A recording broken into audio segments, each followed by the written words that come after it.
We know that our hair needs something, but we're not totally sure what that something is. Most of us fall into one of two categories, but we don't know how to decide which category we fall into, whether it's hydration that we need or protein. Protein will strengthen the cuticle and moisture will protect it. Most people fall into the moisture category, but treat for protein and actually make their hair a lot worse. So this is my 3 steps to take so you know which category you fall into. See, touch, and test. So first we're gonna see what we think needs to be changed. Does our hair look dull? If you have natural curl, is it really inconsistent? I have some straight pieces, some curly pieces. Does it visually look dry to you? That most likely would fall into the moisture category. Now, if your hair looks broken, let's say it's pretty shiny, but I have a lot of broken pieces. I get split ends really easy, then that's more of a protein problem. Okay, next we're going to touch our hair. Does it feel like the texture has changed overall? Does it feel more coarse when it used to feel soft? That can be a protein problem. If you touch your hair and it feels like it's soft and then it gets dry on the ends, that's definitely moisture. If it's really staticky, really tangly, that's also moisture. Then we do one last test, which is called a strand test. We learned it in beauty school. It works every single time. So you're gonna pluck a strand from your head, you're gonna dip it in water and hold it in both fingers. And then you're gonna pull firmly, but don't just pull it slowly but firm. And one of two things is gonna happen. It's either going to break or it's gonna stretch a lot and then not really go back to where it was.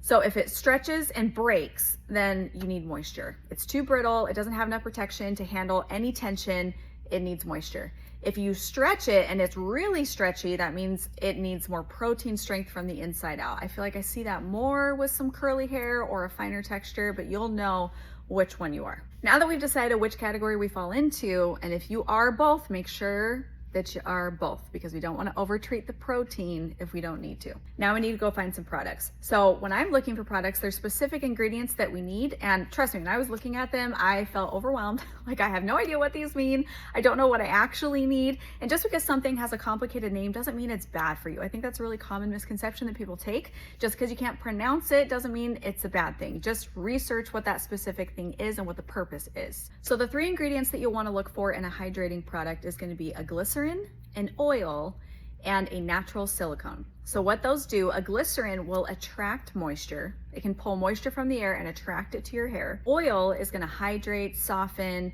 moisturize, and then a natural silicone will lock that moisture in. So you really want all 3 products. Try to avoid anything with an alcohol to get that overall result. Next, when you're looking for a protein product, avoid things that are keratin or biotin based.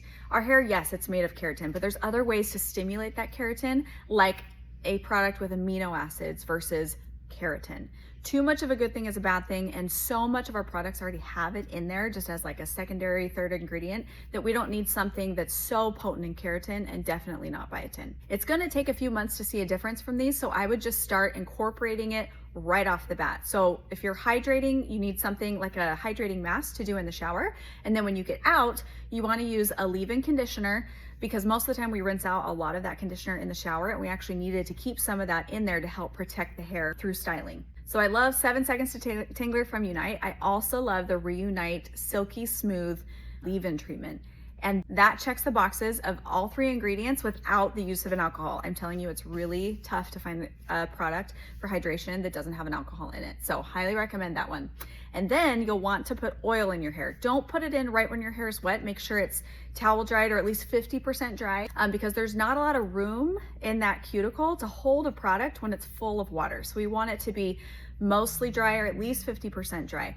And I like an oil over a heat protectant. Think of your oil as a long wear heat protectant for your styling. So I apply it when my hair is wet, and then I also put oil in my hair at night, just like 2-3 pumps. Rub your hands together, mid-strand to ends, not the root area.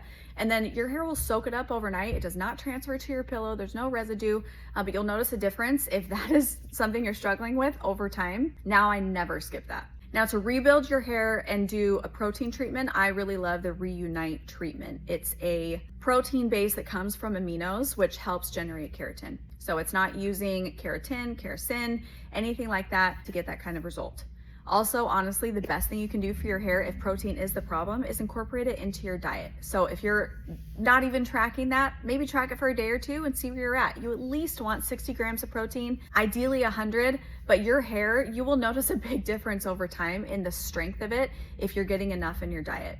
Along those same lines, we want to make sure we're getting enough water too, because if you're dehydrated, you'll see it in your skin and your hair. Incorporating these changes into your diet will also help you fight inflammation, which always affects your hair. Unfortunately, you can't have one without the other. If your body's inflamed, if you have an autoimmune, if you're going through menopause, perimenopause, your body can have an inflammatory reaction, and your hair definitely experiences the downside of that. So making these changes to your lifestyle, that's why I always say healthy hair is a lifestyle, because you can't have one without the other. I'll link everything in the description so you can grab some of my favorite products, and I also have a guide that I go in depth about hair growth and hair care, just so you can make sure that you're checking all the boxes to get that growth that you're wanting.